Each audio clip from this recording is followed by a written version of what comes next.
ଗୁଡ଼ାରୀ ସହରର ଜଣେ ସୁନା ବ୍ୟବସାୟୀଙ୍କ ଘରୁ ଲୁଟ୍ ଉଦ୍ୟମ ପଣ୍ଡ। ଡକାୟତଙ୍କ ଆକ୍ରମଣରେ ଅନ୍ୟ ଜଣେ ସୁନା ବ୍ୟବସାୟୀ ଗୁରୁତର, ବିଶାଖାପାଟଣା ସ୍ଥାନାନ୍ତର। ଏଭଳି ଏକ ଅଭାବନୀୟ ଘଟଣା ଦେଖିବାକୁ ମିଳିଛି ରାୟଗଡ଼ା ଜିଲ୍ଲା ଗୁଡ଼ାରୀ ସହରରେ।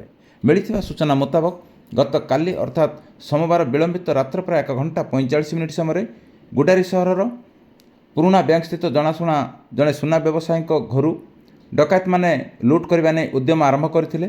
ସେମାନେ ପ୍ରଥମେ ବ୍ୟବସାୟୀଙ୍କ ଘରର ମୁଖ୍ୟ ଫାଟକ ତାଲା ଭାଙ୍ଗି ଫାଟକ ଖୋଲିଥିଲେ ଏବଂ ଲାଗିଥିବା 2 ଗୋଟି ସିସି କ୍ୟାମେରାରେ ମଧ୍ୟ ସେଲୋ ଟେପ୍ ଲଗାଇ ଦେଇଥିଲେ। ଏହାଛଡ଼ା ଲୁଟ୍ ଉଦ୍ୟମ କରୁଥିବା ସମୟରେ ସେହି ସାହିରେ ବାସ କରୁଥିବା ଅନ୍ୟ ଜଣେ ସୁନା ବ୍ୟବସାୟୀ ନିଜ ସୁନା ଦୋକାନକୁ ଦେଖିବାକୁ ଯିବା ସମୟରେ ସେ ଏହି ଡକାୟତମାନଙ୍କ ଆକ୍ରମଣର ଶିକାର ହୋଇଥିଲେ। ହଠାତ୍ ଏହି ମୁଖା ପିନ୍ଧା ଡକାୟତମାନେ ସେହି ସୁନା ବ୍ୟବସାୟୀଙ୍କୁ ଆକ୍ରମଣ କରିଥିଲେ ଏବଂ ଆକ୍ରମଣରେ ସେ ଗୁରୁତର ଆହତ ହୋଇଥିଲେ। ଚିତ୍କାର କରିବା ପରେ ପରିବାର ଲୋକ ତାଙ୍କୁ ପ୍ରଥମେ ଗୁଡ଼ାରୀ ମେଡ଼ିକାଲରେ ଭର୍ତ୍ତି କରିଥିଲେ ଏବଂ ତାଙ୍କ ମୁଣ୍ଡରେ ମଧ୍ୟ 7 ଗୋଟି ଶିଲା ପଡ଼ିଥିବା ସୂଚନା ମିଳିଛି।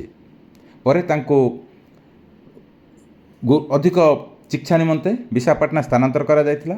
ଖବର ପାଇ ଗୁଡ଼ାରୀ ଥାନା ଅଧିକାରୀ ଶ୍ରୀମତୀ ବିଶ୍ୱବନ୍ଦିନୀ ବାଗ ମଙ୍ଗଳବାର ପୂର୍ବାହ୍ନ ପ୍ରାୟ 8 ଘଟିକା ସମୟରେ ଘଟଣାସ୍ଥଳରେ ପହଞ୍ଚିଥିଲେ ଏବଂ ପାରିପାର୍ଶ୍ୱିକ ସ୍ଥିତି ମଧ୍ୟ ଅନୁଧ୍ୟାନ କରିଥିଲେ। ଏହି ଘଟଣା ପରେ ଗୁଡ଼ାରୀ ସହରରେ କୋକୋଆ ଭୟ ଖେଳିଯାଇଛି। ଗୁଡ଼ାରୀ ସହରର ବିଭିନ୍ନ ଛକ ସ୍ଥାନ ଏବଂ ଜନଗହଳିପୂର୍ଣ୍ଣ ସ୍ଥାନରେ ସିସି କ୍ୟାମେରା ଲଗାଇବା ପାଇଁ ସ୍ଥାନୀୟ ବାସିନ୍ଦା ପ୍ରଶାସନକୁ ଅନୁରୋଧ କରିଛନ୍ତି।